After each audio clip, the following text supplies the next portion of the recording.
ቤተ ክርስቲያን ለደርፊ ተወግዝ ዲያ አይ ተወግዚ ተይልና ቤተ ክርስቲያን እትድግፎ ይድግፎ ይላ አፍልጦ ለሃወት ሁሉ ነገር ላይ አትድግፎ ቶም ዝምሮም ደሎ መዝሙራት ቅድና ቅዱስ ያሬድ እንዳለ ይመስሎም ቤተ ክርስቲያን ሪጀክት ገሮም ነው ይባሃሉና ቶም ዝምሮም መዝሙራት ሲ እና ቅዱስ ያሬድ ግድን ከመስሉ ነው ዶ ተለይኾይኖም ከጸገም ነው ማለት እዩ ከምዚ ዓይነት መዝሙር ነው እዩ ለማሉ ዓሉስ ይኸብድ እዩ አጉርዕ መዝሙር አጉርዕ ተኮይኑ መስመሩ ስሒቱ ነው ማለት መሳርሕ ጉዳይ ደሎ ምልከታ ኸታዩ ብዙሓት ግዜ ሰማም ነገራት ነው ንሕና እንጥቀመሎም መሳርሕታት ሲ መጽሐፍ ቅዱስ ለጥቅስ ጥራ እዮም ልዚ ግን ምንም ዓይነት ኢሉ ድሓርታይታ ይጠቅስ ክራር ወይ ለለ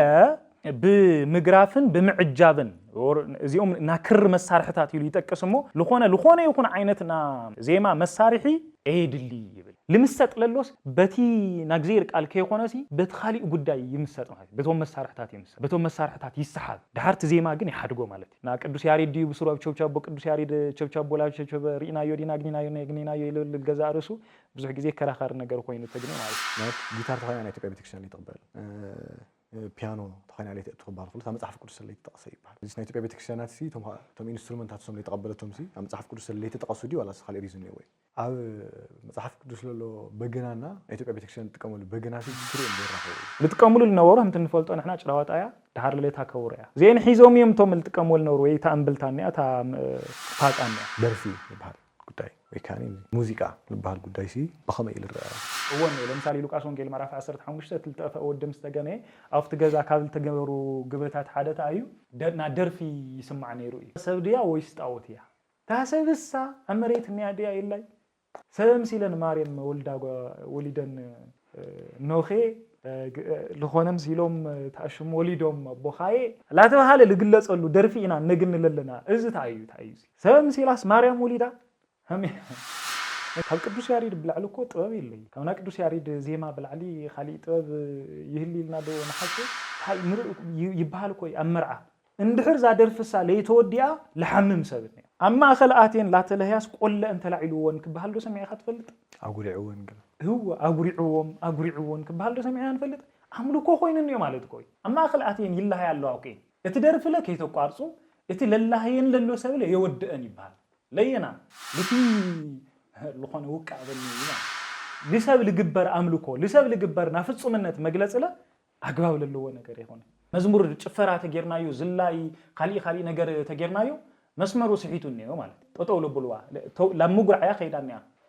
ላው ጓይላ ነገርያት መስልላ ህሊና ላው ስኻር ተወስድላ አመዝሙር ባዕሉ ሀሙን ነው ይና ንብለለና ባዕላት ክረ ባዕላት ጥንቀት ገለ ግበር ለሎ ነገር መጠኑ ልክዑ ለሐለፈ ምሽክርካር ክሳብ ተወድቅ ሰብ ላዘረ ከወሩ ሒዙ ለወድቅ ብዙሕ እኮ ይጋጥመና ወደ ሌታ ቤተ ክርስቲያን ለውርደት ኮይኑ እኮ እንደውም ነግኒ በየ መዝሙር ዲ ኢሎም ክልጥፎ ከሎ በየ ሶሻል ሚዲያ ሊቅቶ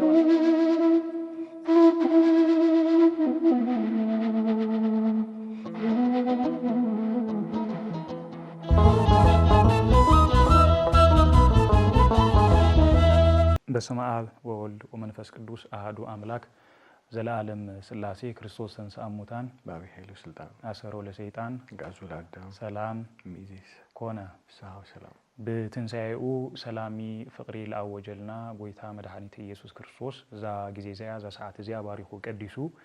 ያው ቅዱስ ቃሉ ልክንነጋገር ስለልፈቀደልና ስሙል ተከበረልተ መስገነ ይሁን እዚ ቃል አምላክ በብለለኩም ኮይንኩም ተከታተሉ ደቀ እግዚአብሔር ካብ ጅማሪኡ ጀሚርኩም ክሳብ ፍጻምቱ በሐባር ሐቢርኩምና ልክጽንሑ በዘጋጣም ጻውዒትና ነቅርብ ናይ እግዚአብሔር ሰላም ይፍቅሪ ምስኩላትና ይሁን ቀደመ ቢሉ ለቅዱሳን አቦታትና ጥበቡ ምስጢሩ ህም ለገለጸ ህዝም ለአናል ነጋገረሉ ርቱ አንደበት ጥበቡ ምስጢሩ ለገልጸልና ሰናይ ፈቃድ ይሁንልና ሽመምር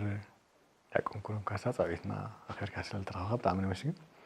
ቤተክርስቲያን ሲ አው ናይ ዜማ አገልግሎት ለለው አመልከታታ እዩ ናይ ዜማ አገልግሎት ከመያትሪዮ ወይ ዜማ ናይ ዜማ አገልግሎት ልባህ ነገር ተዋጋታ እዩ هو ቤተክርስቲያን በዋናነት አፍልጦ ለሀበቶ ዜማ ናትና ቤተክርስቲያን ና ቅዱስ ያሬድ ዜማ በዋናነት እዚ ማለት እግዚአብሔር ለቅዱስ ያሬድ ለገለጸሉ ዜማ ሰማያዊ ዜማ እዩ ቅዱስ ዜማ እዩ ስለዚህ እዚ ዜማ እዚ ምስ እግዚአብሔር ለራክበና ዜማ እዩ ኢላ ተአምነሉ ዜማ ቅዱስ ያሬድ በግብረ መንፈስ ቅዱስ ለተቀበሎ ቅዱስ ዜማ እሱ በመዃኑ ተቀበሎ ዜማና ቅዱስ ያሬድ ዜማ እዩ እዚ ና ኢትዮጵያ ኦርቶዶክስ ተዋህዶ ቤተክርስቲያን ተቀበሎ ዜማ ማለት ይበኻል ይባሃላ ነገር ግን ኣብ ውሽጥ እዚ ካልኦት ዜማታት ቅዱስ ዜማታት ተባሂሎም ይጽውዑ ማለት ግን አይሆነ ለአብነት ና ሶሪያ ቤተክርስቲያን ዜማ ቅዱስ ዜማ አይሆነይ ማል አይንخሊ ዜማ በመሰረቱ ቀኖና እዩ ማለት ታይ ማለት ይበኻል ይባሃላ ኣብ አሃታውያተ ክርስቲያናት ናትና ዜማ ና ያሬድ ዜማ ይን ልጥቀማ ማለት ይሆነ ና ያሬድ ዜማ ተጠቀም ናትና ቤተክርስቲያን ካብዝ ወጻለለው ካልኦት አብያተ ክርስቲያናት ግን ልጥቀማሉ ና ባዕለን ለሆነ ዜማታት እንይውን ማለት ለምሳሌ ና ሶሪያ ቤተክርስቲያን ና ቅዱስ ኤፍሬም ሶሪያዊ ዜማ ያተጥቀም ቅዱስ ኤፍሬም ቤተክርስቲያንና ዜሙ አይተጥቀመሉ ናትና ቤተክርስቲያን ማለት ና ኢትዮጵያ ኦርቶዶክስ ተዋህዶ ቤተክርስቲያን ዜሙ አይተጥቀመሉ ግን ድርሳናቱ ቅዱሳት መጻሕፍቱ ግን ቤተክርስቲያንና ተቀበሉ እያ ቅዱሳት መጻሕፍቱ እዮም ቅዱሳት ድርሳናት እዮም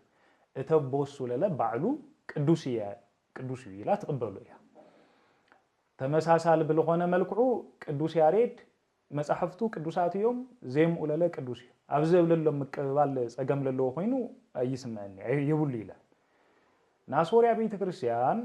ና ቅዱስ ያሬድ ቤተክርስቲያን ዜማ ይተጥቀሚ ና ቅዱስ ኤፍሬም ዜማ ያተጥቀምሞ ችግርን ይዋዩ ማል ግን አይንخል ወይ ለለ ና ቅዱስ ኤፍሬም ዜማሲ ችግርን ይወይተ ዜማሱ ቅዱስ ይሆነይ ወይም ለለ ና ያሬድ ሰማያዊም ለሆነ ሁሉ ና ቅዱስ ኤፍሬም ግን ሰማያዊ አይሆነይ ማል አይንخል ኢና እንብለለና በመሰረቱ ስለዚህ ለሶሪያ ቤተክርስቲያን ለስምዕ መዓ ዜማ ለመንፈሳዊ አገልግሎታ ለስምዕ መዓ ዜማ مس محبرة سوا مس أمانية كسمع مع لخل زيما نا كدوس إفريم زيما خوينو سللجنيتو نا كدوس إفريم زيما تقلقللو زيما خوين نجني لا بجبس أويان كنخد كلنا قدم بيلو لنبر زيما إلى لتمساسال بالقنا ملكو دوم نا جبس أويان زيما كاب بيت منجستل توسد زيما زعينت فرعون أويان قدم بيلوم لتكملوا لنبرو عينت زيما تاتيوم ካው ተቀዲሁል ተወሰደ ስለዚህ ታይማሪት በቃል ይባላል ከፍተ ማህበረሰባ ካብልንዳ ካብከባቢያ ለተወሰደ ዜማ ኮይኒና ነግኒ ስለዚህ በመንጽር እዚ በብቦቱ ለለው አብያተ ክርስቲያናት ልጥቀማሉ ዜማ ልተፈላሊ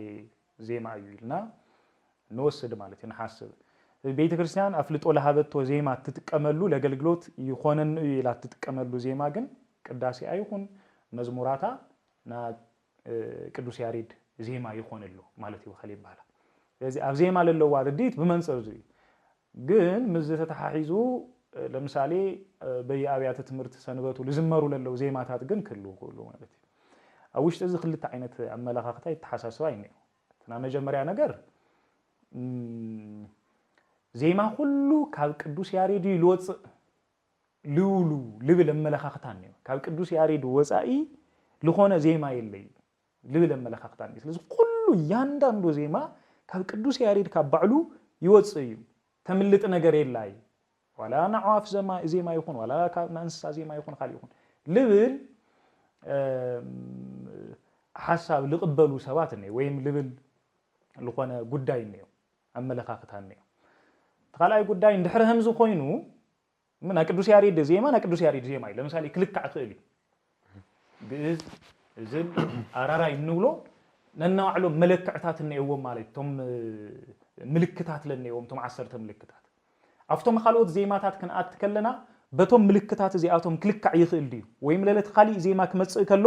እዚ ግዕዝ እዩ እዚ አራራይ እዩ እዚ እዝል እዩ ኢልኻ ለሕድሕዱ ክስፈር ይኽእል ዲዩ ክቅመጥ ይኽእል ዲዩ ህግለጽ ይኽእል ዲዩ ልብል ሐሳብ ለለው አካል ለለነው ሶ በኻሊ ባላታይ ማለት የምዝ አይነት መለኻክታ ላምታይ ኮስድ ይኽእል እዩ ለምሳሌ ደርፍ ነው ስለዚህ ደርፍ ለለ ወጽ ለሎ ካብ ቅዱስ ያሬድ እዩ ማለት እዩ ዜሙ ካብ ቅዱስ ያሬድ ይወጽ ስለዚህ ሁሉ ዜማ ቅዱስ እዩ ላብልብል ቲዮሪ ዶ ይወስዲ ላብልብል ሎጂክ ዶ ይወስዲ ወይ ሐሳብ ዶ ይወስዲ ግልጽ ሐሳብ ይወዶ ስለዚህ በመንጽር እዚ ብዙሕ ልመጹ ነገራት ነው ግን ኩሰድ ለገቦት መሰረታው ነጥብታ እዩ ቤተክርስቲያንና ቅዱስ ያሬድ ዜማ ይላል ቀመጠቶ ነው ግዕዝ እዝል አራራይ እዚኦም ምልክታት እንየው እዚኦም ልተፈለጡ እዮም በቃ ቤተክርስቲያን እኮ ትጥቀመሉላ እዚ ዜማ እዚ ያ ቤተክርስቲያን ትፈልጥ ካብዚ ወፃእ ለሎ ዜማ ግን እንድሕር ኩሉና ቅዱስ ያሬድ እዩ ተይልካ ከቢድ እዩ ስለዚህ ከስማዕምዕና ልግበአና ናይ ጥውታይ ቤተክርስቲያን ወና ቅዱስ ያሬድ ዜማ ያ ትጥቀም ካብኡ ወፃእ ለሎ ዜማታት ግን ብመንፈሳዊ ትሕዝቶኦም ወይ ብተመስጦም ምናልባት ተለኪዖም ክንቅበሎ ንኽእል ነገር ይኮን ልኽእል እምበይ ኩሉና ቅዱስ ያሬድ ዜማ እዩ ማል ንሽይ ልኸብድ ስለዚህ ኣብ ዙርያ ዜማ ለሎ ከይዲ እዩ ኣፍልጦ ለሃበቶ ዜማ ግን ቤተክርስቲያን ለቅዱስ ያሬድ ዜማ እዩ ማለት እዩ ኣብ ኸለቱ ወሳኺ እቶም ንዝምሮም ለሎም መዝሙራት ናይ ቅዱስ ያሬድ እንዳለ ይመሲሎም ቤተክርስቲያን ሪጀክት ገብሮም ነይዋ ይበሃል እዩና እቶም ንዝምሮም መዝሙራት ሲ ና ቅዱስ ያሬድ ግድን ክመስሉ ነይዎም ዶ ተለይ ኮይኖም ንኸፀገም ነይዎ ማለት እዩ ሕዚ ዓንቶት ኣይላበልና ነርና ኢና ዜማ ቀኑና እዩ ላልና ነርና እዚ ኣብ መዝሙራት ውሽጢ ኣብ ኣብያተ ትምህርቲ ሰንበት ለሎ መዝሙራት ና ቅዱስ ያሬድ ዜማ መሰረት ተገይሮም ልተሰርሑ መዝሙራት ክህሉ እዮም እሱ መሰረት ተገይሮም ለይተሰርሑ ክህሉ እዮም እሱ መሰረት ገይሮም ልሰርሑ ዓበይቲ ዘማርያን همللو حبريتات يلونا للكاو وصل بولو قديات همللو للا حبريت يهلونا مالتي قديات نيو نسمعوا نجار نيو سلازي تاي مالتي يو بخالي بهالا لمثالي أبنتنا ليه قمت التوم أب كاب نياريد زي ما إلى مسنحت جن دحارة زو مبزللو زي ماتات يدلينا يوم نتكمل لهم يا تواهيلو بدرجة وسان التقمت أنا قري نجني جن تاي نجني بعيات كريستيانات تقبلنا للو وخوينو هم النجل قالوا لنا جن نجني ومالتي لا بنت مسحفت النيو ثم مسحفت زيهم بدرجة سينودوس بدرجة قوي بدرجة بيت كريستيان تحبرتها بدرجة مبوتاتها تقويئة لتقمت ومسحفت النيو بوانا نتهم 8 حدين نقول كأوزع للو خيدتات لمثالي قدلات درسانات لملكته بيا أبيات كريستياناتو لنباب للو أبقلقلوت بقي عم للو موزحت يوم يلو للو موزحت يوم بقي عم للو سينودوس زي يدلينا أيو زي مسوي يلو سلالق أمت ألنا يخوني قلنا أبيات كريستيانات تقبلا سلالق أتصلوي تردي خاني ስለዚህ በአብያተ ክርስቲያናት ተቀባልነት ለለው ንውሎ ለለና በኻሊ ይባላታ አይ አፍተል አልኮ እዚህም ዘይ ተዋይሉ ለተቀመጠ ቀኖና ወይም ለተደንገገ ወይም መለክዕታት ተቀሚ በዘም መለክዕታት ዚያቶም የድሌና ይተዋይሉ ለተቀመጠ ነገር ስለለለው ይሆነ ወይም ይሃሉ ዚኦም ተዋይሉ ዝርዝር ስለለለው ይሆነና መብዛሕቲኦም ገድላትና ድርሳናትና ጉዳይ መጻሕፍትና ስለልተቀመጠ ይሆነ ለተቀመጡ ነው ተማንቶ ላገለጽኩም ነው ቶም 80 ሐዲል ይባሉ ቅዱሳት መጻሕፍትና ካውዝ ለለው ግንቶም መብዛሕቲኦም በአብያተ ክርስቲያናት እዮም ተቀባልነት ግንዮም ለምሳሌ ለምሳሌ ናመቀለ ሀገረ ስብከት ናታ ቤተ ክርስቲያን ሓደ ሀገረ ስብከት ሓደ ክፍል ንብልሞ ድሐር አመቀለ ሀገረ ስብከት ውሽጥ ለለው መዘምራን ለዝምርዎ መዝሙራት ነው ቶም መዝሙራት እዚኦም ግጥሞም ለዜሞም ይረአዩሞ መቀለ ሀገረ ስብከት ተፍልጦ ይሆም ማለት እዚ መቀለ ሀገረ ስብከት አፍልጦ ስለለሃዎም ታይሆን ለበኻሊ ይባሃላ በአብያተ ክርስቲያናት ተቀባልነት ለግኔ ወይ በልኾነ ሀገረ ስብከት ድሐር ለሕድ አብያተ ክርስቲያናት ላኸደ ለተገልግሎት ለዋዓሉ ጉዳያት ኮይኖሚና ነግኔም በይ እዚ አይነት ዜማ ወይም በዝ መንገድ ለኸደ ወይም ህምዝ ለኸደ ዜማ ያ ቤተ ክርስቲያን ክትቀመሉ ነው ተዋሂሉ በተለይፍቶም ናመዝሙራት ልዝመሩ ለለው መዝሙራት ለተቀመጠ ድንጋገ ስለለለው አይሆነይ ልክ አምቶም ናንቱ መጽሐፍት ወዶ በአብያተ ክርስቲያናት ተቀባልነት ለግኔ እንውለም ለለና በአብያተ ክርስቲያናት ክንልከለና በቲ አማኒ በቶም ምእመናና እና አጡ አብያተ ክርስቲያናት ብለለው ማለት ስለዚህ በምእመናን ስለተቀባልነት ግንዩ ስለልቀጸለ ምእመናን ክንልከ ሁሉ ካብ ላዕሊ ጀሚሩ ክሳብ ታሕት ለለው ኢና ምእመናን እንውለለና ከፍተቦለ ጀሚሩ ማለት ተቦለ ተቀቢልዎ ምንም ኢንቴንሽናሊ ለጎድእ ነገር ይሆነ ጽቡቅ መንፈስ ለለው ያ ጽቡቅ ሐሳብ ለለው ኢላ ተዋሃለ ላቀጸለ ስለልኸደ እዩም በይ ያው هم ታንቶ ላገለጽና ይል ነበርና ልክ እዚ ናያሬዲዩ ተዋሂሉ ተለክዑ ወይም እንትን ተገር ተሰፊሩ ተቀባልነ ስለለግኔናሉ ወይም ስለለለው እዩ ማለት አይሆነ ካው ተخليل لعل ግና መሳርሕ ጉዳይ እዩ እና ዛት አመሳርሕ ጉዳይ ለሎ መልከታ ኸታዩ ብዙሓት ጊዜ ሰማም ነገራት ነው نحن نتقملهم مسارحتات سي أما صحف قدس لطقس ترايهم يبال مزبور داويت ناتفق خستاي صحفينا أما مسارح قدايس نبي تكسان ملكتات أيو كان حالكم توسخ حتى عندنا تملوز وتم حاورنا أبو البحلو سوم عندنا ما مسارح للو يت عندنا هاي بسخو خنتكم اللي يلنا عنتي مسلم هنا أملخو أجر جلوس خنتكم اللي يلنا أيو سخو مغنياتو تايو ونقات هو ኣብ መሳርሒ ለምልከት ቤተክርስቲያን ለምሳሌ አፍልጦ ለሃወቶ መሳርሕታት እንየው አፍልጦ ይዋዚዮም ለገልግሎት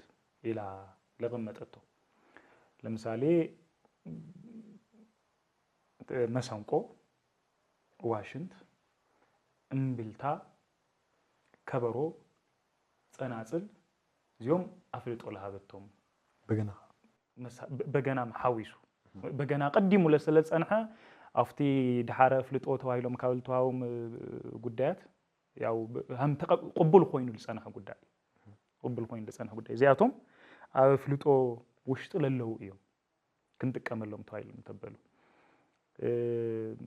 ድሓር ለምሳሌ ምስ ክራር ለምልከት ኸይድታት ለለው ካፍቶም ፍልጦ ተዋውም ተዋይሉ ተጠቀሰ ይኾነይ ግን በአብያተ ክርስቲያናት ተቀባልነት ወይም ለልብቶም ምእመናን ተቀባል ኮይኑ የመዝሙሩ ኩዕል ንሪኦ ግን ኣብ ብሉይ ኪዳንም ሐዱሽ ኪዳንም ተጠቂሱ ነግኒው ነገር በመቋኑ በመንጽር እዚ ሲሉ ተቀቢላት ታቤተ ክርስቲያን ልቅጽለሎ ነገር ኮይኑ ተግኒው ማለት ግን ክራር ኣብ ማህሌት ይኹን ኣብ ቅዳሴ ወይም ለለ አፍትና ውሽጥ አገልግሎት ቦታ ክሎ ግን አይትሪ አሁን አደገብለሎ አገልግሎት ይካ ቦታቶ እዚ ቤተ ክርስቲያን ለዚህ ማለት አንተ ወልገለጽናዮ እቲ ኣብ ደገለሎ አብያተ ትምህርት ሰነት ወይ በመዝሙር ደረጃ በኻሊ ንጥቀመሉ ለና መዝሙር አውሽጥ ቦታ አለው ወይ ተግኒ አውሽጥ ቦታ አለው ተና ቅዱስ ያሬድ ዜማ ብቻ ይኻ ቦታ አለው ተግኒ ለምሳሌ እትላዓበ ልባሃል ናጸሎት ክፍልና ቅዳሴ ውሽጢ ከበሮ ይንጥቀም ጸናጽል ይንጥቀም ምንም መሳርሕ ላይ ሁሉ ክፍሊ ናስራአተ ጸሎት ለለው ግን በዜማ ንጽልዮ በዜማ ለእግዚአብሔር ነቅሮ መስዋዕቲ ቅዳሴ ምንም አይነት መሳርሕ ክሎ ግን ይነግኒ አማህሌት ውሽጥ ለለ ከበሮና ጸናጽል እዜን ብቻ ከገልግላ እንመልከተን ካብዙ ውሽጢ ዋሽንት ለለው መሰንቆ ለለው አማህሌት ውሽጥ ይነግኒም ባፍ አብለሎ ኸይድ ግን ኣብ ውቅና ተዋይው መፍልጦ ተዋይውም ለምግልጋል ለበቁ መሳርሕታት ኮይኖም ነግኒም ማለት ነው ስለዚህ በመንጽር እዚ ቶም መሳርሕታት እንየው ቤተክርስቲያን ፍልጦ ለሃበቶም ነገራት ነው ቶም አንቶ በክራር ገለል ምልከቶም መጽሐፍ ቅዱስ ተጠቀሱ ነገራት እዮም ብልብል ኢንቴንሽናል ወይም ሐሳብ አብያተ ክርስቲያናት ተቀባልነት ተግኒዮም ክንጥቀመሎም ከለና እንሪ አብያተ ክርስቲያናት ተቀባልነት ለግኒ ታይዲዮ ማለት ይበኻል ይባሃላ ሙሲልካፍ ሲኖዶስ ኮል ተቀመጠ ነገር ገለ ሀል ይኾነ ግን እቲ ሊቀ ጳጳስ መብለለው ጓኤ መብለለው ገለ መብለለው ግን ታይላ ሆነ ተግኒ ሙሲልካ አገልግሎት ለሃበ ተግኒ ማለት ስለዚህ ታይ ኮይን ነው ተቀባልነት ተግኒ ይቅጽልለ ማለት ልክ ሕምቶም አንተ አና መጽሐፍ ተላገለጽና ይል ነበርና ኸይዲ حزب مسارح الملكات بزوحات قدمه بيلوم لصنحو نبي كريستيان ابو ያው ተቃውሞ ከቀሩ እንሰምዕና ንርኤና በምንታይ መንጽርነቱ ካብለለው ስጋው ሐሳብ እዩ ተቃውሞ ማለት ስጋዊ ምንጽብራቅ ወይ ስምዒት ወይ ልተፈለ ዜማና ልተፈለ ጉዳይ ልህብዩ ብልብል ሐሳቢ ለምሳሌ ካብዚያቱም ልተወሰነ ነገራት ከነልዕል ከለና ቅዱስ ጎርጎሪዮስ ዘንዚናንዙ ዝልምልከት ታይብል ተና ቁስጥንጥንያ ሊቀ ጳጳስ ለነበረ አቦ በምሳሌ የርኢ ምሳሌ ጌሩ ለምጸልና ነገር ነው ለምሳሌ ታይብል ቀልደኛነት ምስ ጳጳስ ህምለይ ይኸድ ሁሉ ይብል ቀልደኛነትና ጵጵስና ተሐርለለ ጸሎትና ዳንስ ወይ መታይናን ነው ይፈራ هو እዚኦም ክልቲኦም ህምለይ ይኸዱ ሁሉ ህምለይ ይኾኑ ሁሉ ሃሙለለ ዝማሬ ምስ ፋጻ ወይ ዋሽንት ይሉ ምስ ፋጻ ከደይ ይኽሊ ምስ አውሉስ ከደይ ይኽሊ ስለዚህ ለዋሽንት ታይላ ገወሮ ለፋጻ ታይላ ገወሮ ተግኔው በዞም ክልተ ምሳሌታት ዚያቶ መልዒሉ ማለት ጸሎትና ጓይላ ወይም ጸሎትና ጭፈራ ዳንስ ኮነም ለይኽል በጵስናና ቀልደኝነት ከሆነም ለይኽእል ሁሉ ለለ ፋጻይ መዝሙሪ ክልቲኦም በሓደ ክኸዱ ይኽእሉ ትብሎም ይብለካ ማለት እዩ ተመሳሳሊ ብልኾነ መልክዑ ቅዱስ ዮሐንስ አፈወርቅ ኣብዚ ለመልከት ና ቆስጠንጢንያ ሊቀ ጳጳስ ዝም ተመሳሳሊ ብልኾነ መልክዑ ታይ ይብለና ሰናይ ልኾነ ዜማ ምስ ውዳሴን አምልኮን ክቀነባበር ከሎ ነፍሲ ክንፈ አውጽያ ላብ አርያም ልክትበርር ይገብራ ይብል እዚ ሰናይ ልኾነ ዜማ ምስ ውዳሴና አምልኮ ሓደ ክኾን ከሎ ክሓብር ከሎ ነፍሲ ላብ አርያም ክንፈ አውጽያ ላብ አርያም ልክትኸድ ይገብራ ይብል እሞ ልዚ ግን ምንም ዓይነት ይሉ ድሓርታይታ ይጠቅስ ክራር ወይ ለለ ብምግራፍን ብምዕጃብን እዚኦም ናክር መሳርሕታት ይሉ ይጠቅስሞ ልኾነ ይኹን ዓይነትና ዜማ መሳርሒ ኤድሊ ይብል እዚ ብቻ ይኾነ አፈወርቅ ኣብ ካልእ ክፍሊ እንትናቱም ስለዚ ስለ ሃይማኖት ለምልከት ስለ ዜማታት ለምልከት ክገልጽ ከሎ ታይሉል ምስ ኢንስትሩመንት ለምልከቱ ጉዳያት ከልዕል ከሎ ብሉይ ኪዳን ልነበረ መንነት ልነበረ ሰብ ካልእ ሰብ እዩ ሓዱሽ ኪዳን ለለና ግን ለዓቤና ልበለጽና ኢና ስለዚህ ተናልሳነ ናይ አንደበት አምልኮና መስዋዕት ክጎልህ ለለዎ ናዜማ መሳርሕታትና ናዜማ ጉዳያት ይኾን ክጎልሁ ለለዎም ክመጹ ለለዎም ይብል ለምንታይ ቀልብና ፍጹም ልኾነ አምልኮ ይቀርብ ልግቦ ኢና ፍጹምነት ዘመን ስለልኾነ ፍጹም ልኾነ ተመስጦ ብልተመልኦ አምልኮ ካብ አንደበት ብቻ ይቀርብ ልግቦ ብልኾነ ጉዳያት ክሕገዝ ይውሊ ክድገፍ ይውሊ ይብል እዚ ለመላኽት ታዩ ናቶም ቦታት ቅድስና እንደይል አክል ምንዋሩ ልክምሰጡ ሲ ልኾነ ጉዳይ አይድልዮም ልክምሰጡ ለእግዚአብሔር ለለዎም ፍቅሪ አምልኮይ ውዳሴ ወይም ክብሪ እዩ በቃ ልበቅዖም ይነሩ ተመስጦ ሐልዮም ላብ እግዚአብሔር ልክበሩ ላብ አርያም ልክበጽሑ ክንፈውጽ ይኻል ላብ አርያም ልክበጽሕ ምትገብረካ ሁሉ ይልብል ንሕና ኣብ ዘመንና ለሎ ግድፈት ለለ ታዩ ዜማና ዜማ ልክኾን መዝሙርና መዝሙር ልክኾን ወይ ለለ ሰብ ክንፈውጽ ላብ አርያም ልክበርር ልገብሮ ኢንስትሩመንት ተተሐዊሱ ወይ ናዜማ መሳርሕታት ተተሐዊሱ ወይ እዚ አሞንጎ ክልቴና ዓብየ ፈላላይ ነው ማለት አሞንጎቶም ልነበሮ ቦታት ልነበረና ልቦና ለእግዚአብሔር ልነበሮና ልቦና መስቃልና አሞንጎ ንሕና ዘመን ለሎ ለእግዚአብሔር ለለና ላብ ሰማይ ምንጣቅ ኸይድ ማለት ስለዚህ በጣም ብዙሓት ቅዱሳት አቦታት اللي ሰማይቱ ውስጥ ኖስም ካልወት ለመሳሰል اللي አቡሊድስ ለመሳሰል አቦታት ኣብ ዙርያና ዜማ መሳርሕታት ደገፍ ከይኾነሲ ተቀራን ልኾነ ሐሳብ ከቅርቡ ኢና እንምልከት በመንጽር አየናዩ በመንጽር ተዓንቶ ልበልናይ ነገር ልዕብል ለሎሲ ሰብ ትኩረቱ ልኾን ለሎ ላፍተና ዜማ መሳርሒ ላኾነ ስለልኾን ለሎ ማለት ስለዚህ አምልኮቱና ዋና ትኩረቱ ሐሳቡ ላፍተና ዜማ መሳርሒ ይኾን ለምሰጥ ለሎስ በቲ ናግዚር ቃል ከይኾነሲ በትኻሊእ ጉዳይ ይምሰጥ ማለት በቶም መሳርሕታት ይምሰጥ በቶም መሳርሕታት ይስሓብ ዳርት ዜማ ግን ይሓድጎ ማለት ስለዚህ ልነበሮም ሐሳብ እዚ ልቃወሙ ወለለው ተመቦታት ጉዳይናሲ ላብ ስጋው ልኾነ ነገር ልከመዝን ይገብሩዎ እዮም ይቲ መሰረታው ትኩረቶም ላብ ስጋው ልኾነ ተመስጦ ማለት ወይም ስምዒት ልክኾን ይገብሩዎ እዮም ለምሳሌ ቤተክርስቲያን ቅዳሴ ነው ኣብ ቅዳሴ ውሽጥ ምንም አይነት መሳርሕ የለም ምንም አይነት መሳርሕ የለ ግን 2000 ዓመት ልገበረ ናቅዳሴ አገልግሎት ክሳብ ሕዚ ክስልቼና ሪና ይንፈልጥ በብዕለቱ ሓዱሽ እዩ 2000 ዓመት ሙሉእ ገይሩ ልክ ዓምቲ አፈወርቅ ዓንቶ ላገለጸልና ልነበረ ማለት እዩ ክንፈውጽና ላብ አርያም ልክንኸዲ ልገብረና ማለት ልብና ምስ እግዚአብሔር ልክስቀል ይልገበር ኣብዚ ለመላኽተና ነገር ታዩ ታ ቤተ ክርስቲያን ሐልያት ተልመጸት ጉዳይ እዩኒኦ በመንጽር እዚ ትና ደገ ነውጉዕ ለለና ንሕና እንነጋገሩ ለለና ሐሳብ ግን ምልከቱ እና ርዲት ኻሊእ ይኾንሞ ድሓር ትኹረትናትዮም ሓገዝቲ ኮይኖም እንነግነም ስለዚህ ለልዕልዎ በአንጻር በመንጽር ኃጢአተኝነት ወይ በመንጽር በደልነት ገለከ ይኾን ለነበረት ሐሳቦም ወይቲ ክርክሮም ተለልዕልዎ ለኖሩ ጉዳያት በመንጽር ለስጋ እግዚፍኻ መልዓይ ለስሜት አግዚፍኻ ምርአዩም ጉዳያት ዝለልዕሎም ነይሮም ስለዚህ ወይ ለዓልዩ ነይሩ እዩ አፍቶም ቦታት ሐዝለን እዩ ትማል ብቻ ይኾን በነገራችን ላይ ሐዝለን እዩ ሐዝህም ለሎ እንረጋግጾ በመታይ መስለካ ቤተክርስቲያንስ ና ኣብ ቅዳሴ አጊዜ ፍትልዓቤ ዝማሪ አፍትልዓቤ ጸሎታሲ አፍትልዓቤ ውዳሴ አና አምልኮአስ ዜማ መሳርሕ ልባል አይተጥቀም ስለዚህ ማህሌት እኮ ለምሳሌ ክንምልከት ከለና ንሽ ብዙሕ ተይሉ ታጸናጽል እንተን ላገበሩዋ ክንምልከት ኢና ንሪ ልጥቀሙላ እኮ ባዕላ ታጸናጽል ይኹንታ ነጋሪት ይኹን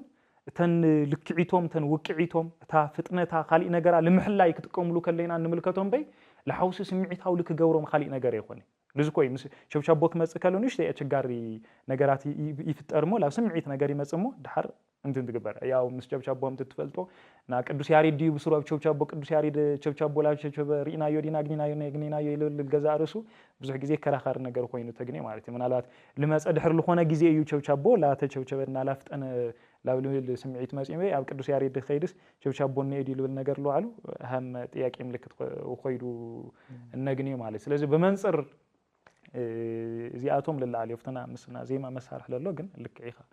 يلعلو يومها جاوزا مجمع نورة حتوسي يعني إثيوبيا بيتكشان إثيوبيا أرثوذكس بيتكشان تجري بيتكشان سي بقى مسار حتى تقبلش عم تصحف كرس سلة تقصد رايدي مالت توم تصحف كرس لو تراي اللي هتقبل هشكم وقومنا ترالي سمعينا نحن نقبل نات جيتار تخينا أنا إثيوبيا بيتكشان اللي تقبل بيانو تخينا عليه تقبل بعرف لسه متصحف كرس اللي تقصي بعد حديثنا إثيوبيا بيتكشانات سي توم إنسترومنت هاتسوم اللي تقبلتهم سي عم تصحف كرس اللي تتقصدي ولا خلي ريزون يوي لمثالي ناينا بيت كريستيان زياتهم يتقبلتهم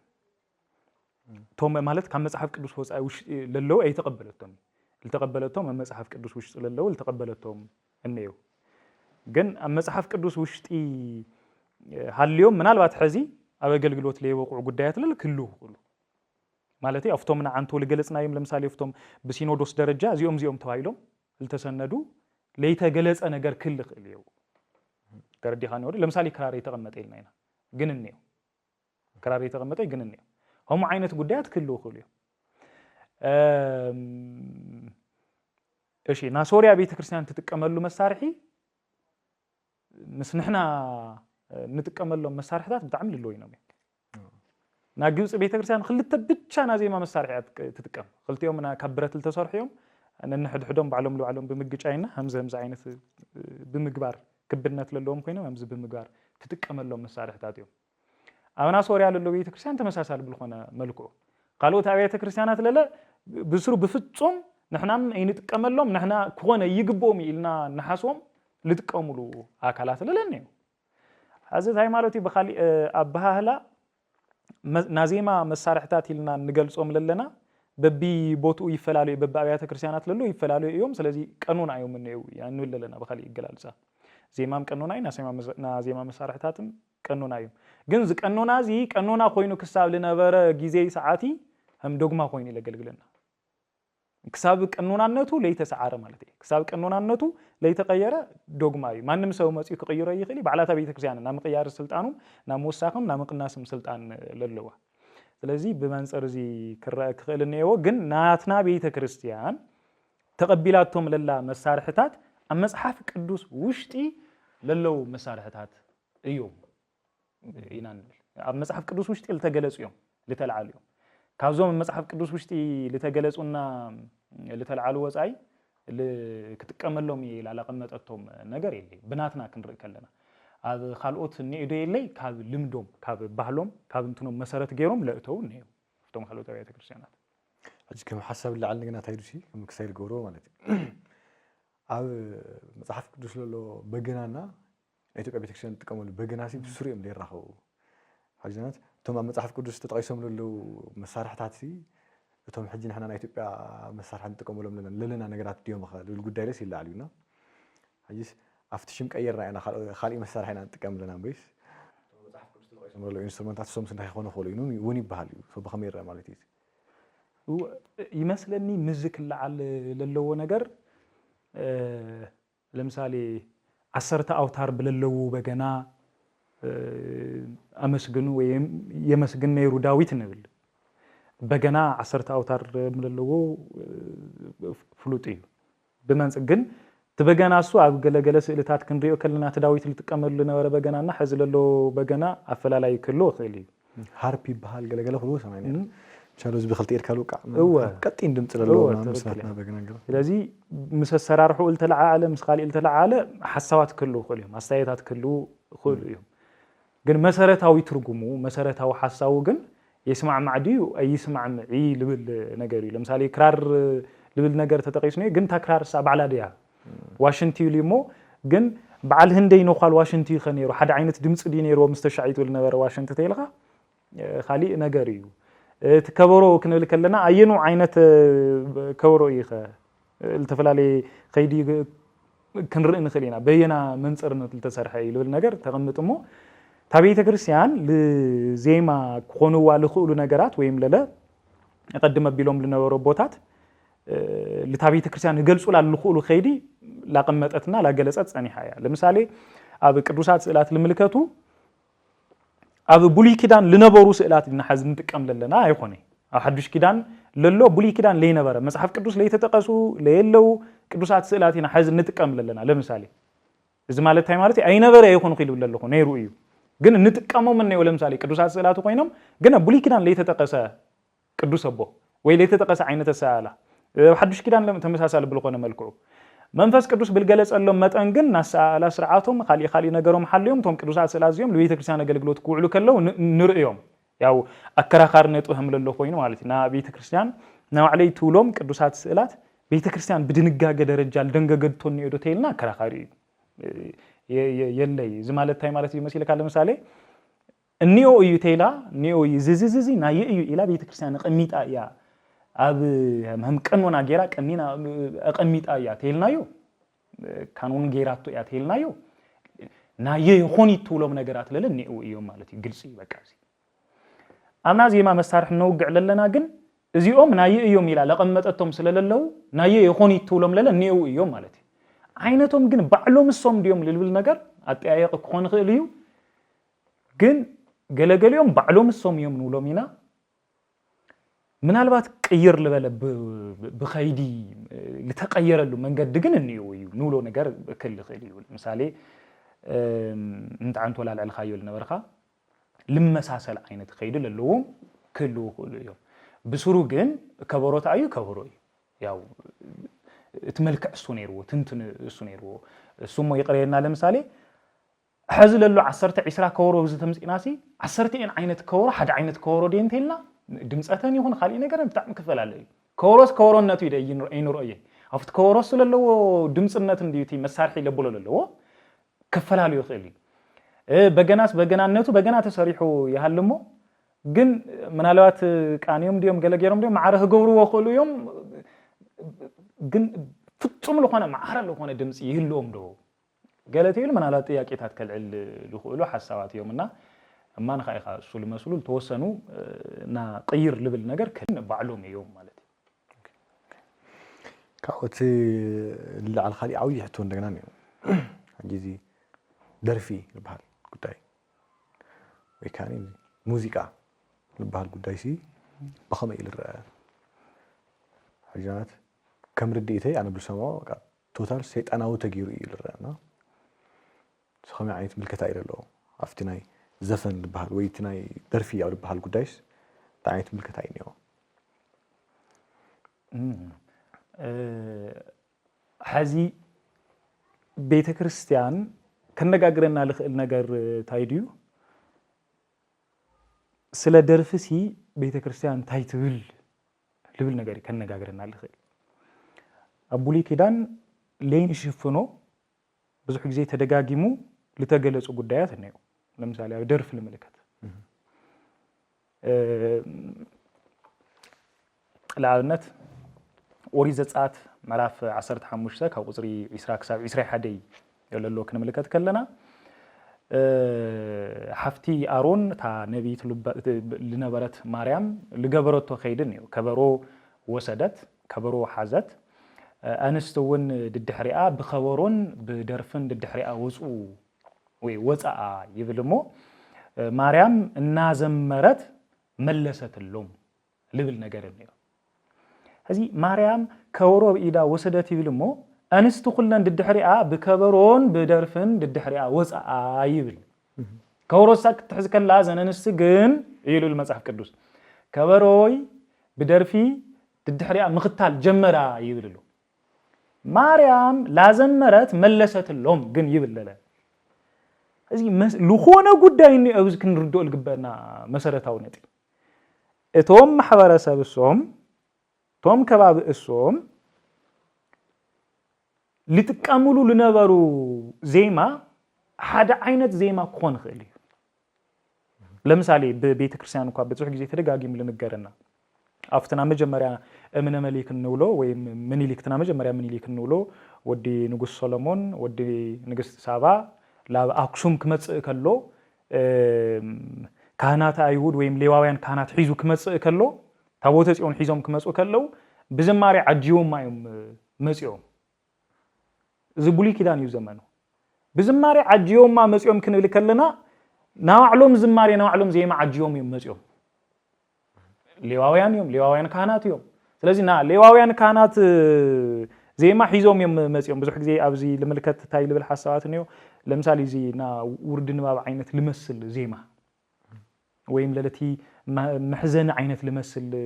زيما لمثالي امزي قفوم ولا يقفوني سبوم ولا لبل عينت زيما مالتي وين ملك تيوان ساريا ولا زبدي وس لبل عينت زيما للو انتن حيزوم يوم متيوم ويم هم عينت زيما الناس نيرو لولو انيو منالات لي بروف غبرلنا لخل ነገር ታዩ ዋላ ተሌበልና ማለት ግን አብዚ ናዜማ ሊቃውንቱ ለሆኑ ሰባት እዚ አይነቱ ዜማ ነይርዎ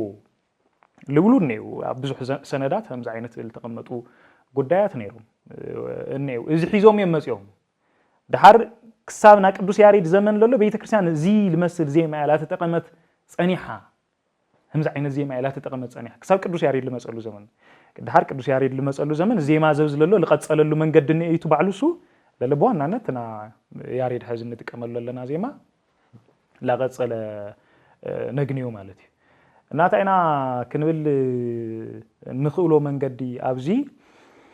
ነይሩ እዩ ኦር በዛ አይነት ዜማ ዲዮም ልጥቀሙ ነይሮም ኢና ክንብል ማለት በኻሊ አገላልጻ ተዜማ ዘውዝለሎ ዲዮም ልጥቀሙ ነይሮም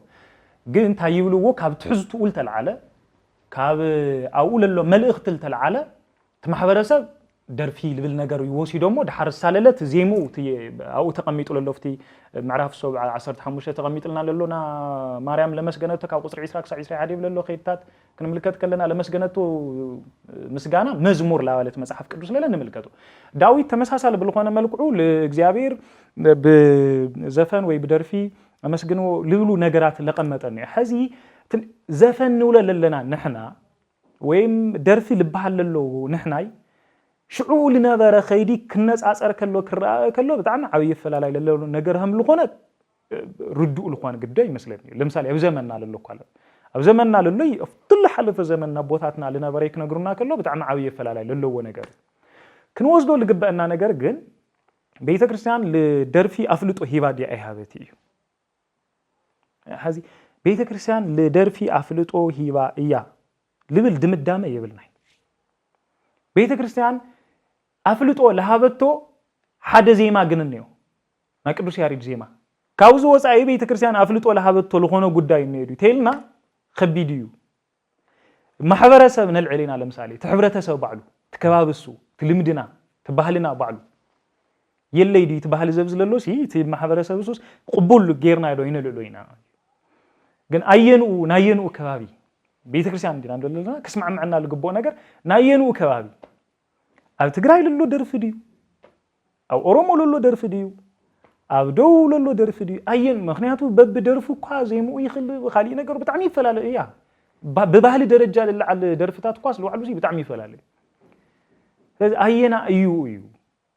ሐሳቢ ወይም አልኻሊ አድለሎ በደርፊ እንደር ባህሉ ይልማዱ የተተዋይሉ አፍልጦ ይባቶን ያ ማለት ቤተክርስቲያን አይ ባህል ለሆነ ናት ማህበረሰብ እሱ መግለጽ ለሆነ ደርፍሲ አፍልጦ ኩዋሃውን እንደር ተዋይሉ ኮይኑ በዚህ ምብራቅ ለለው ምስራቅ ከባቢ ለለው ህዝብታት ልጥቀሙሉ ደርፍ ያውዩ አሜሪካ ለለው ደርፍት ልጥቀሙ ለለው ደርፊ ኦር ባህሎም ልገልጽ ለሆነ እንትን እንየውም ተተዋይሉ ለሆነ ይሁን እዚ አይነት ቅኒት ነው እዚ አይነት ቅኒት ነው ይባል ባህሎም ዳኾኒ ልማዶም ዳኾኒ ስለዚ ሓጢያት ይውሊ ለብል ትርጉም ይኮስደልና ማለት እዩ ስለዚ ኣነ ልረአየኒ ነገር ታዩ ክሳብ ሕዚ ብለሎ ከይዲ ቤተክርስትያን ልደርፈ ኣፍልጦ ሂባቶ እያ መዋል ከቢዲ ቤተክርስትያን ልደርፈ ኣፍልጦ ይሃበቶ ወይ ልል ነገር ንውሰድ ግን ና ቤተክርስትያን ኣቦታት ኮይኖም ና ቤተክርስትያን ሊቃውንት ኮይኖም ኣብዙ ዙርያ ለሃውዎም ሓሳባት ግን ነው ለምሳሌ በጣም ቤተክርስትያን ታሪክ ዓብይ ኣቦ ልነበሩ ዓብይ ተመራማሪ እዮም ክንብሎም ንኽእል ለብዚ ስለና ባህልን ክርስቲያናዊ ትውፊትን ኣብ ኢትዮጵያ ልብል ዓብይ መጽሐፍ ልጽሐፉ መምህር ካሕሳይ ገብረ እግዚአብሔር ልጽሐፉ ጽሑፍ ነው ወይ መጽሐፍ ነው እዚ ስለ ባህሊ ስለ ክርስቲያናዊ ትውፊት ኣብ ኢትዮጵያ ስለለለው ልማዳት በጣም በሰፊሑ ልገለጽዮም ስለ ሕድሕድ በዓላት ለምሳሌ ስለ አሸንዳ ይኹን ካው ሓሊፉ ተሪፉ ስለ ኣያና ቅላን ንብኢልና ንጽውዖም በጣም ብዙሕ ታሪካት ወይም ትውፊታት ኣብዚ ልገለጹ ከይድን ነው ስለ ሓዘን ስለ ጨዋታ ባዕሉ ስለ ምስታይ ልምልከቱ ስለ መቃብር ስለ ሞት ስለ ግንዘት እዚኣቶም ልምልከቱ ስለ አከዳድና ብዙሕ ነገራት ሓዊሶም ነው እድር ባህላዊ ማሕበራት መንፈሳዊ ማሕበራት ልምልከቱ እዚኣቶምና ብዙሕ ነገራት ለካተተ ሰነድ ለለዎም ቤተክርስትያን በጣም ዓብይ ቦታ ልነበሮም በተለይ ኣብቲ ላዕሊ ቦታ በጠቅላይ ቤተ ክህነትም ዓብይ ቦታ ልነበሮም መምህር እዮም ስለ ደርፊ ልምልከት ታይ ኢሎም እዮም ለቀመጡ ኣብ ምዕራፍ 6 ኣብዚ መጽሓፍ ዘብዝለሎ ኣብ ገጽ 202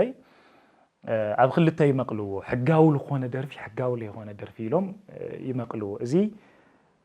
ኣብ ብዙሓት ኣቦታት ልተለመደ ገላልጻ እዩ ብዙሓት ኣቦታት ይገልጽዎ ሕጋዊ ልኾነ ሕጋዊ ለይኾነ ይብማል ማለት እዩ ለምሳሌ ሕጋዊ ኢሎም ልገልጽዎ መምህር ካሕሳይ ገብረ እግዚአብሔር ለኣብነት እቲ ወለድና ቀደም ልጥቀምዎ ልነበሩ ኣብ ግዜ ጥምቀት ወለድና ብድሕሪት ኮይኖም ወይም መናእሰይ ብድሕሪት ኮይኖም ልገብሩ ዓይነት ደርፊ ወይ ኣመርዓ ልግበር ልነበረ ደርፊ ወይ ካልኦት ድግሳት ልመስሉ ከይታት ልግበር ልነበረ ደርፊ ሕጋዊ እዮም ኢሎም እዮም ለቀምጥዎ ለዚኦም መርትዖታት የምጽቶም ዓንት ወላ ገለጽና የምነርና ለምሳሌ ዘጻአት 15 ለሎ ትደርፍ ልብል ነገር በመውሳድ ካብዚ ተከቲለንኦም እዮም ስለልብሉ እዚ ይገልጹ እዮም ለምሳሌ እስራኤላውያን ኣብ ዘመነ ቡሊሲ ምስተሻገሩ ሓደና በቲ ልማዶም ባህሎም ልኾነ ከይዲ መግለጽ ገይሮም አግኒናዮ ኢና ይብሉ ተመሳሳለ ብልኾነ መልክዑ ካልኣይ ሳሙኤል ምዕራፍ 6 ቁጽሪ 5 ጀሚሩ ለሎ ከይድም ብምጥቃስ እዚኣቶምና ለመሳሰሉ ጉዳያት ልዒሎም ይገልጹ ስለ ተቀባልነት ለለዎ ነገር እዩ ይብሉዎ ማለት እዩ ስድ ጓይላስ አይሆነ ይብሉ ማለት በኻሊ ባላቲ ለምሳሌ ቅዱስ ጳውሎስ ኣብ ሮሜ መልእክቱ ምዕራፍ 5 ቁጽሪ 21 ለሎ ነገር የቀመጥ ወዶ ምቀኝነት መቅታል ስኻር ደራፍነት ሉሉ ጉዳያት ዘፋኝነት ሉሉ ጉዳያት ይምጾም ጳውሎስ ድሓር እዚኣቶም ኣብዚ ተገሊጹ ለሎ ከይዲ ስድ ጓይላ እዩ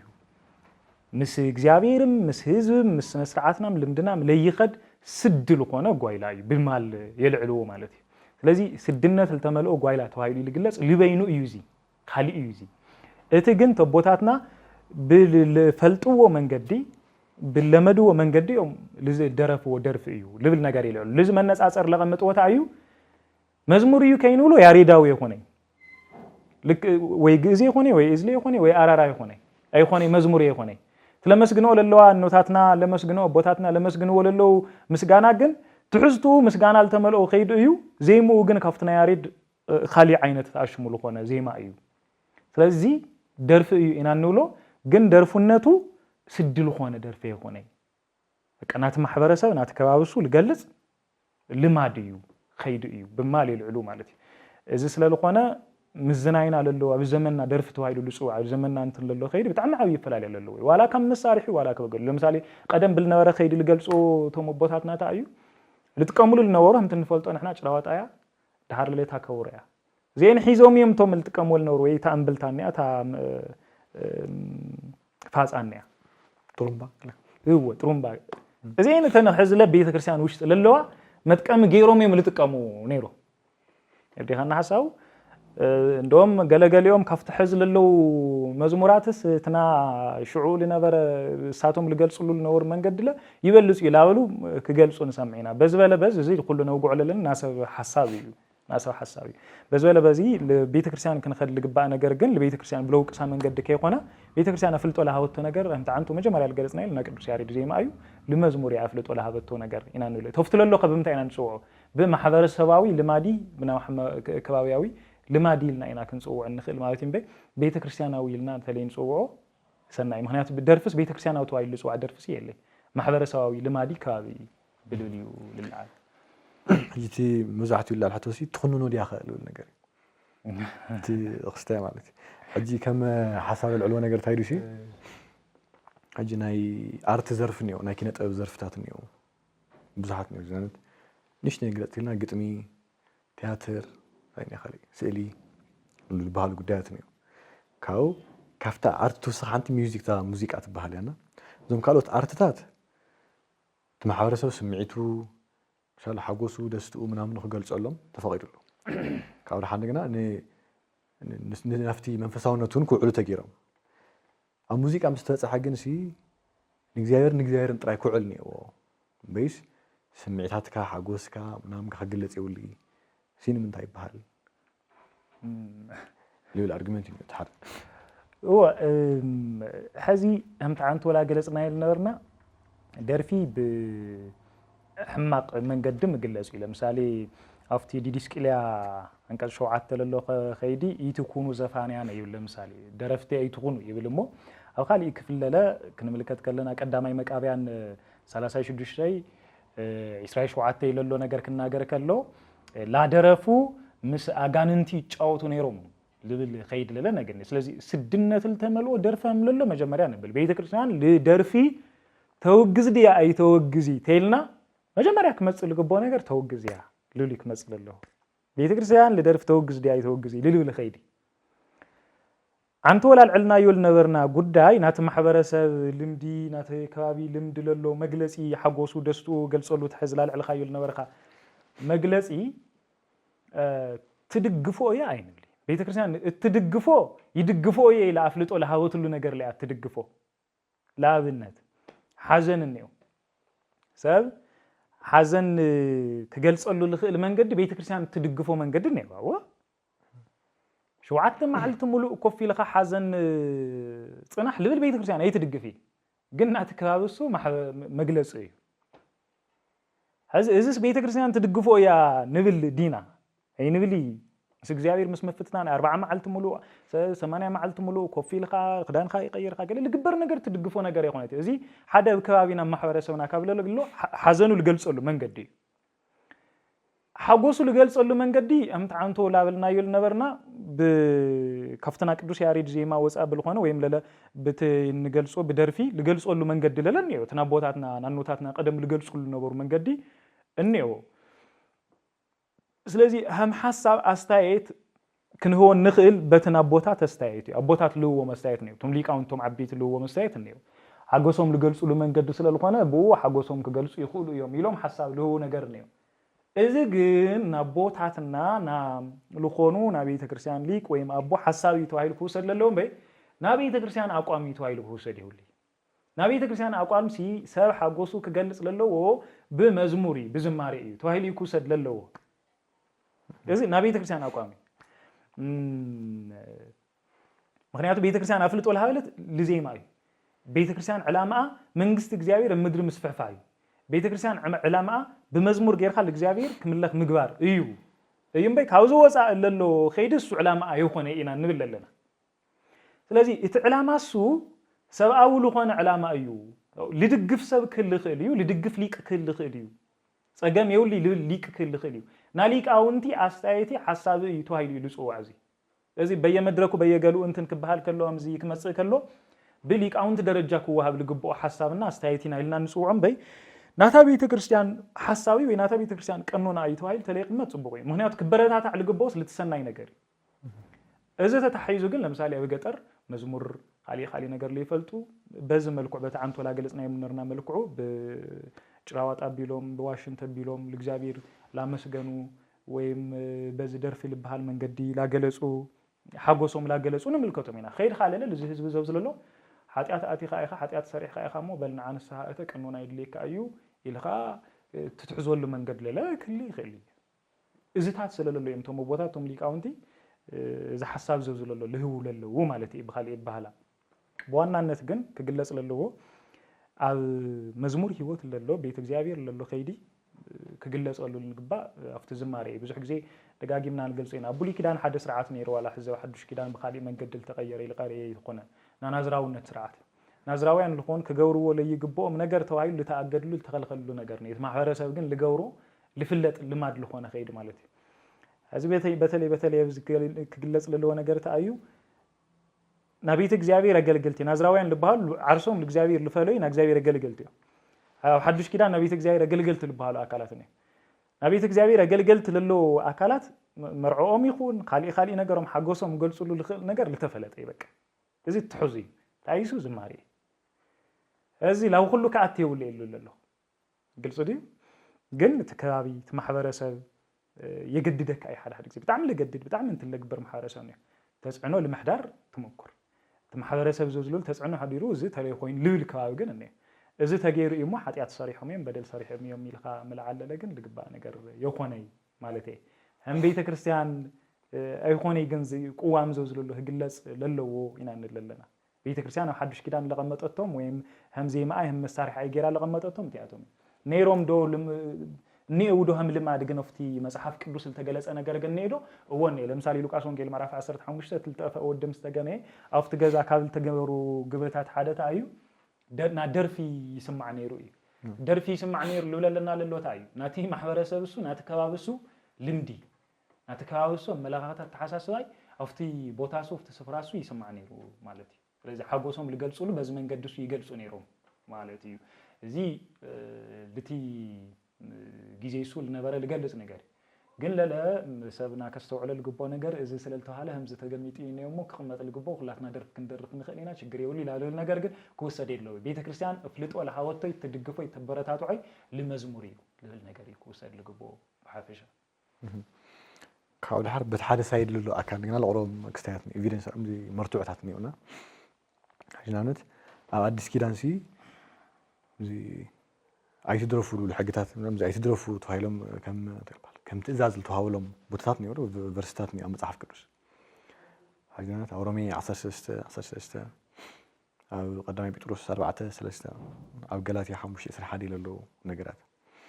ካው ታይም ለሎ ሕጂሲ እታ ዛናይ ግሪክ ወርዳ ኮሞሲያ ትብል ኮሞስ እንደገና እዚ ተለተጋገን ዲዮናስ ወይ ምናምን ወይ ባኩስ ንልባሃል ናይ ወይና አምላኽ ብናድረፍካ ከተልባል ቅጥዑ ብልጠፎ ደርፊ መጠን ብለውል ምብላዕ ምስታይ እና ኣብ ፐብሊክ ሴክስ ብምጋር ኣብ ሰምና ራእይካ ሴክስ ብምጋርሲ ልግበር ነበረ ግሪካውያን ፍለጥ ነበረ አምልኮ ናይ አምልኮ ስርዓት ይልውክል እምበይስ ደርፊ ንትል ልብል ነገርስ ኣይውክል እዩ እዚ መጽሐፍ ቅዱስ حجتا عمتي لا خزانه انا كريستوسي نديام كريستوس كنا هيوي نتنا حغوسخا منام كازي بدرف بالكا مغلاص تغريص ان لوا امناي قدوس باولوسنا وناي بيتروس ملختات ግን انزي قتل ساعنا انا املكوي انتال بحر ناي طاوت املكاو سرعات نبر نتي ميوزيك لبحال نتي موزيقا لبحال سيغلص يبحال نو كم يلوسد هو هذه ክርስቶስ በምሳሌ ገይሮብል ተናገረሉ ክፍሊ ታንቶ ላገለጽና ይነርናና ሉቃስ ወንጌል ነው እሱ ለገበረት ከባቢ ተከባቢ ይሆሙ ገይሩ ተከባቢ ሆሙ ስለልገበረ ምሳሌ ለልዕሎሎ ለቶም ከባቢ ተነገረ ምሳሌ እንዲዩ ቶም ከባቢ ሳቶም ሲ ሆሙ ገይሮም ሓጎሶም በሆሙ መንገድ ገሊጾም ይልልሎ ክርስቶስ ለቶም ከባቢ ይገሊጹ ነው በመንጸር ዚ ግን ሀሙ ስለልገወሩ ላኮነኖም ግን አይነግኒ ላኮነኖም አይነግኒ ያው ሓጎሶም ልገለጹሉ መንገድ ግን ላገለጸ ነግኒው ማለት እዚ ለሆነ አፍልጦ ይው ላخوሮም ገለላ ገወሮም ከይሆነ በቃ ትልገለጹው መንገድ እዩ ትልገወሩው መንገድ እዩ ገሊጹ ነግኒ ምክንያቱ ወፍታ 25 አፍታ ሕርሻ ለነበረ ሰብ መጽዩ ድሓር ላቤት ምስቀረበን አመሰንቆ ናደርፍ ድምጽ ሰማዕ ልብል ነገር ነግኒ እዚያ ተገሊጻና ምሳል ተተሐዘ ምስትላ ገለጽ ኃይል ነበርካና ግሪካውያን አምልኮል ተተሐዘ ለተገለጸሉ መንገድ ነው ግን ሐዚ ናደርፊ ኸይድ ለሎሲ ክትሓዝ ልግብኦ ነገር ኣብዝታዩ ኣምልኮ እዩ ነይሩ ታ ኣምልኮ ሳስ ሕዝለውካ ያለ ቀረየት ኮይና ግሪኩ ዋላ ከምኡ ኢሉ ይግለጾ ኮሞርሲ ወለሞ ለለ ኣብዚ ላብ ሓዱሽ ኪዳን ክንመጽእ ከለና ደርፍ ክበሃል ከሎ ጳውሎስ ደጋጊሞ ምስ ደርፍነት ላው ገዞ ክነግንዮ ከለና ኣምልኮ ኮይኒና ነግንዮ ደርፊ ለምሳሌ ደርፍ ከይሰምዐ ለይውዕል ሰብ ነይሩ መንገዲ ክኸድ ከሎ ደርፍ ላ ሰምዐ ሕራስ ክመጽኦ ከሎ ደርፍ ላ ሰምዐ ሓጎሱ ክገልጽ ከሎ ደርፍ ላ ሰምዐ ብቻ ደስ ልበሎ እንተለዎ ይዘምር ልብል ነገር ረሲዕዎ ይሰብ ደስ ልወሎሲ ክዝምርህም ልግቦስ ሓዲግዎ የምቲ ጳውሎስ ለለና ደስ ልወሎስ ደስቱ ልገልጽ ብደርፍ እዩ ኮይኑ ስለዚህ ታይና ኮይና ነና ወሲልካ ደስ ልወሎስ አምልኮ በመዝሙር ክገልጽ ላተገቦ ደስ ልወሎስ አምልኮ ብደርፊ ልገልጽ ለሎ ደስቱ ማለት ይቆል ለምሳሌ ቶም ግሪካውያንስ ውሽጦም ለሎ ቆሎይ ውሽጦም ለሎ خالي دستوميس لجلسوا وسي بدرفي بالخون خوني بعنكليليوم الجلسوني أفتستي ما تأكيوم نافرس ودر كجبر كله مريتات ككايد كله درفتات كونسرتات كزجاجي كله الجلس والنور بهم من قديم لوس والنور كفو عملوا شيء حزي بالبحر لله تمساسال بالخون ملكو عصيو سخما عرسي ما يخت مسلي سخما مريم يخت مسلي ميكائيل يمثل انتوني زي مثل ايو لبحال له ازسي املكو لذا حنتي درف كجلص كلوس لتاسبس لجلصلا منقدسي نمان خسبديا ويس طاوتيا بسروخ امدرهم عينت سبني دي كجلص كلو كفت درف كوت سمعيغا تايو لغون لو للو نالبو شفتي وين تايل بحال مشفات وين نالبو فقري مجلصي بو يلجلص للو تسبزي درف كلو كل شيء لما نافقر درف تاتوايلو ميغلصو مو تحر تسبسو امريت نيدي يلي متراطر وين خاطغني تاسبسا امريت نيادي يلي سلام سيلن مريم ولدا وليدن نوخي لخونم سيلوم تاشم وليدوم بوخاي لا تبحال لغلصلو درفينا نغن للنا از تايو امي سلام سيلاس مريم وليدا እና ዚያህቶምና ለመሳሰሉ ጉዳያት ክረከሎ ባዕሉ ትደርፍ አምልኮ ኮይኒና እንደግን ይለለና ኣብ ግሪካውያን ብቻ ለነበረ አምልኮ ይኾን ይኸዝለሎ ሐዝ ኣብ ሐዱሽ ኪዳን ለ ናደርፍ አምልኮ ለለው ወሰብነይ ደርፍ ተለይ ሰሚዑ እንትን ክገብር ለይ ይኽእል ሰብነይ ደርፍ አምልኮ ይኾን ሎ ይና እንብለለን ተአምልኮ ሰው ስለለው ሐዱሽ ኪዳን ለ ለግለጸሉ መንገድ ደርፍ ተዋይሉ ላተገለጸ ነግኒዮ ኢና ምስ አርቲዩኹን መስኻሊ ነገር አንቶላ ተገለጸል ነበረ በጥበብ መልኩዑ ከግለጸሉ ለይኽእል መንገዲ ተተዋሂሉ ካብ ቅዱስ ያሬድ ብላዕሊ እኮ ጥበብ የለይ ካብና ቅዱስ ያሬድ ዜማ ብላዕሊ ኻሊ ጥበብ ይህሊልና ዶ ነሐስብ ለምሳሌ ሐዚ ቤተክርስቲያን እኮ ዝታት ምክንያት ምንታን ከይግነኮ ኢቱ በየአጥቢያ ቤተክርስቲያኑ ተለሎ መዝሙራት ዜማታት ግጥምታት ኻሊ ለሎ ነገር هم ሓደ ጥበብ ተገይሩ እኮ ይልወጽ ልውሰድ ጥበብሲ ኣብ ደርፍ ብቻ ዲዩ ጥበብ ክልተ ዓይነት እንዲ ሰናይ ጥበብኒ ሕማቅ ጥበብኒ ስለዚህ በመንጽር እዚ ስዕላት ሁሉም እኮ ቅዱሳት ስዕላት ይባላሉ ካልኦት ስዕላት ለኔ ወይ መጽሐፍቱ በሙሉኦም እና ድርሰት ኪለት ክሎት ለለዎም ሰዓት ሰናይ ድርሰት ለለዎም ነው ሕማቅ ድርሰት ለለዎም ነው ስለዚህ ለምን ታይሉ ዕለሎ ኢቲ መሰረታዊ ትርጉም መሰረታዊ ሐሳቡ አውሽጥ ለሎ አምልኮ ኣብ ደርፍ ውሽጢ አምልኮ ነው በቃ ሕማቅ አምልኮ ነው ሰብ تاي يبهال كوي أمرعة اندحر زادر فسا ليتوديا لحمم سبتني أما خلقاتين لا تلهياس قل أنت لعلوون كبهال دو سمعي خات فلت أقرعوون هو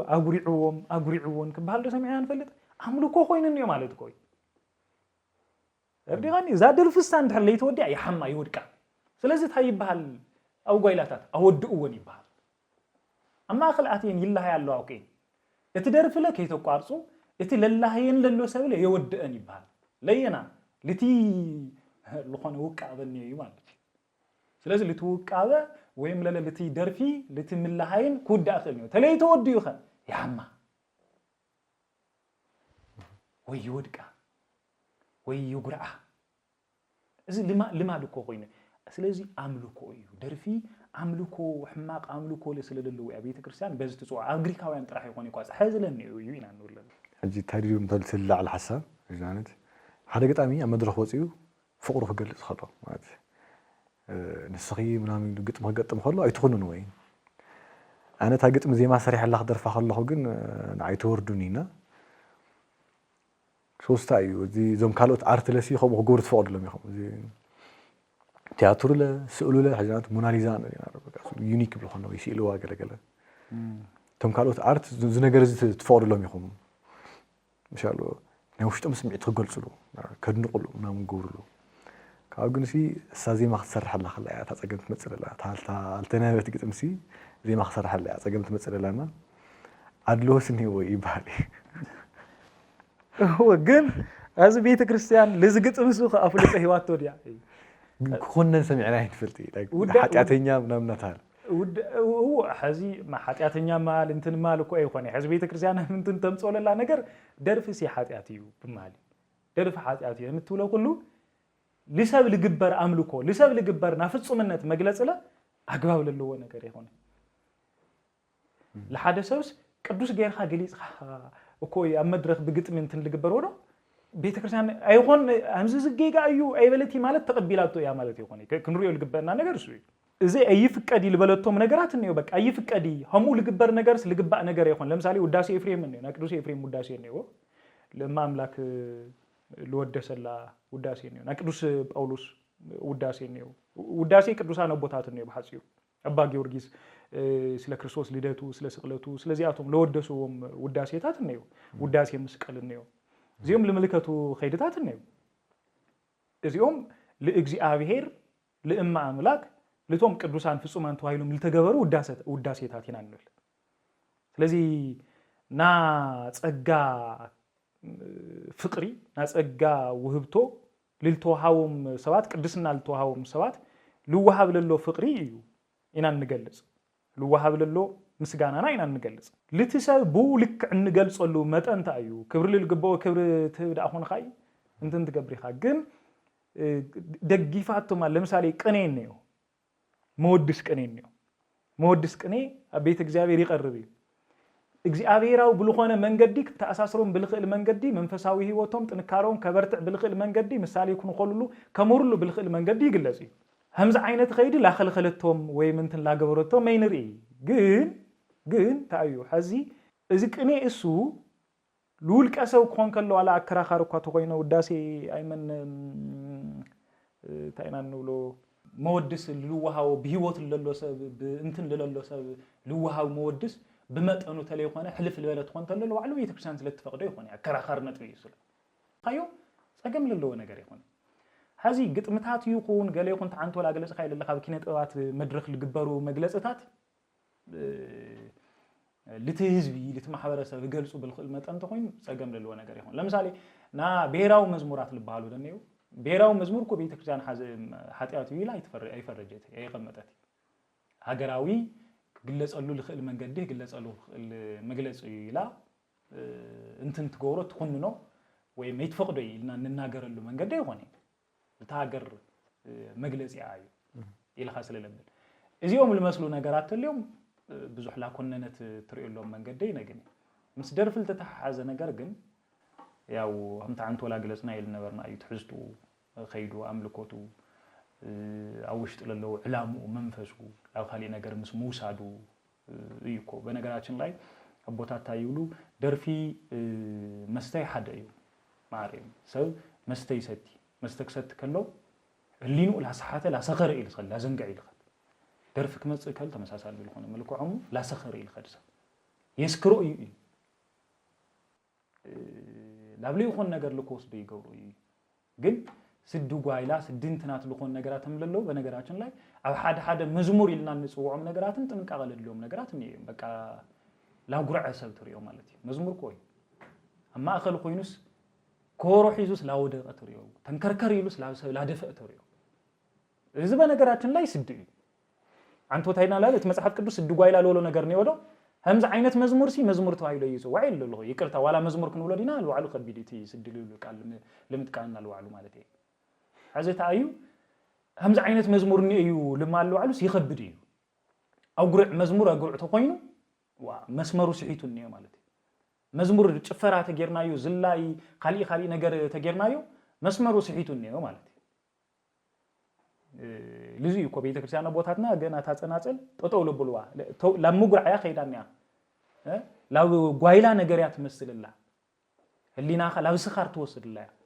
امزمور بعله هم نيو ينا نبللنا بعلات كره بعلات ጥምቀት ገለ ግበር ለሎ ነገር መጠኑ ልኩዑ ለሐለፈ ምሽክርካር ክሳብ ተወድቅ ሰብ ላዘረ ከወሩህ ይዙ ልወድቅ ብዙሕ እኮ ይጋጥመና ወደ ሌታ ቤተ ክርስቲያን ውርደት ኮይኑ እኮ እንደውም ነግኔ በየመዝሙር ዲ ኢሎም ክልጥፎ ከሎ በየሶሻል ሚዲያ ሊቅ ተዋሂሉ ከወሩ ከወቅዕ ከሎ ግን ላወደቀ ተንከርከር ላበል ይላፈድ ላተገልበጥ እንመልከቱ ማለት ከወሩ ልዒሉ ላደርበዩ እንመልከቱ ኻሊው ነገሩ እንትን ገይሩ አሽም ላገብረ እንመልከቱ ማለት ስለዚህ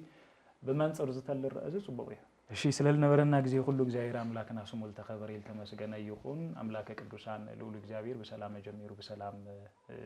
ይፈጽመና እዚ ጉዳይ ዝብዝለሎ ሰፊሕ ጉዳይ ስለልኾነ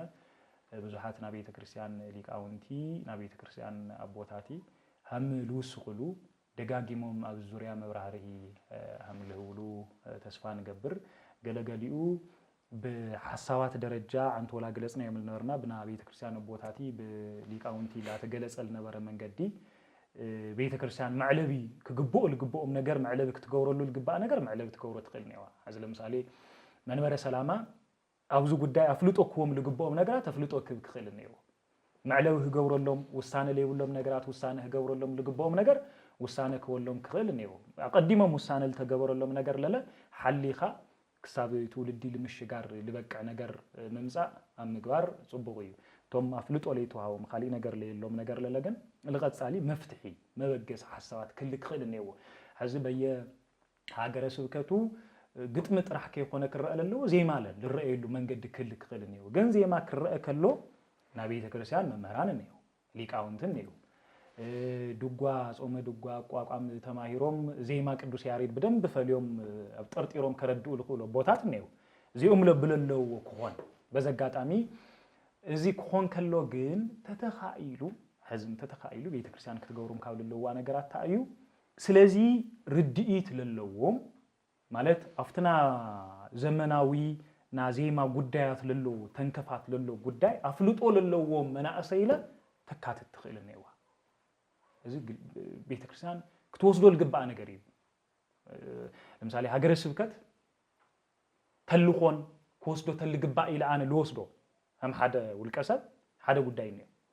ግጥሚ ዜማይ ሳንሱር ዲግበር ኢላ አብነት ሳንሱር ድልግበረሉ መንገዲ ቶም ሊቃውንቲ ደግሞ ቀኖኑ አምሕላው ገለ ይበዝሕዎም በይ ለንእስዎ ይኾን ኢሉ አምፍታሽ እኹላቶ ቦታት ሊቃውንቲ ነው ምዜማ ልተተሐዘም ተመሳሳለ ብልኾነ መልኩ ግን ሓደ ነገር ግን ይድሉ ነባራው ብልኾነ መንገድ ተመሬት ለሎ ነገር ተረዲኦ አስተብሂሎም አፍትልሎ ግጥም አፍትልሎ ዜማ አፍትልሎ እንትን ምስሙሳድ ምስምርዳ ርዲ እስኻስ ለትፈልጥ ኢኻ በሰፊሑ ስለለለኻ ሓደ መዝሙር እስኻት ትፈልጦ መዝሙር ተመሬት ለሎ ሐዚ በየአብያተ ትምህርት ቤት ሰመት ዝመር ለሎ መዝሙር እስኻት ትፈልጦይ حق ለምንጋር አብ ሀገረ ስብከት ለሎ አቦ ልፈልጦ መዝሙሪ ማዕረ ይኾነ እዚ حق እስኻት ትፈልጦ መዝሙር ይለዘ ስለና ቅዱስ ያሬድ ዜማ ስለና ቅዱስ ያሬድ መዝሙር ተሰንበት ትምህርት ቤት ለሎ ይትለሎ ይለለ በጣም አፍ ይፈላላይ ነው ስለዚህ ታይም ጋር ይልይ እስኻት ትፈልጦ ነገር ስለለሎ እዚ ግጥም እዚ ካፍቱ ተወሲደ ተወሰደ ዜማ እዚ ካፍቱ ተወሲደ ተወሰደ እዚ ምስተ ተመሳሲሉ እዚ ምዝህም ዝኮይኑ እዚ ካብዚ ብሊ ኢልኻ ክትሕግዝና ክትራዳ ይግበአካ እዩ ማለት ስለዚህ ይምልከተካ እዩ እዚ ለምግባር ግድን ደሞዝ ልከየድ ሊይኽእል ይኮ ተሐውሱ ወይምቲ በቃለ እግዚአብሔርም በዝም ክሕግዙዩ አብና ግጥምል ሞያም አብ ህምዝ ነገራትም ልተወሰነ ሐሳባት ነው ምክንያቱ ግጥምል ረአ በመስፈርትታቱ መለክዕታቱም ስለለለው ማለት ና ግጥም ስዊሉ ይኾነ ግጥም ልባል ቃሉ እግዚአብሔሩ አውሽጡ ለሎ ነገር ብቻ ይኾነ ና ግጥም ፍሰቱ ትዕዝቱ ኻሊ ነገሩ ምርአዩ ወሳን ነገር ያው እዘህም ልርዩ ወህም ልፈልጡ ወህም ርዱ ወንፈልጥና ግን ለለት ነዋራው ለኾነ ተሐት ለሎ ነገር ልተረድዐ ለጽንዐ بدنب كحجز لخيل سبللني بفقعدنينت لزك حجزوا لخول حواتي حتى اليوم لتسرح لي يقلوكم لتقول له نجار يحجزوكم أقليلهم حجزوا من تنيجارو عندي خميرة لذي مسؤوم خوينهم كحجزوا لخول أكلات يدلي وأيام حزل بيت جرسان እዝታት ጽቡቕ ነገር ኮይኑ ይስምዓኒ ብልበለጸ ግን ኣብዚ ዙርያ ልበለጸ ፍልጠቱ ለለዎም ርድኢቱ ለለዎም ንባቡ ለለዎም ቦታት ክህልው ክእሉ እዮም ኣብ ቀጻሊ ንሕና ምቶም ዓንቶ ወላ ግለጽናዮም ነበርና በተለይ ምስና ዜማ መሳርሒ ምስ ዜማታት ልምልከት ለምሳሌ ና ግብጽ ቤተክርስትያን ትጥቀሞ ዜማ መሳርሒ ኣታይ ፈሊኻ እዚ ይበሃል እንተ ዓንቶ ወላ ተቃቀስና ይነበርና ሶርያ ኩለን ኣህታዊ ቤተክርስትያናት መጽናዕታው ብልመሰለ መልክዑም ቀሪው እንትን ልግበረሉ መንገድታት لقد سالم لا سفح الخدلو عدلات اللي هلو بالحساب إني كبرت يا بالله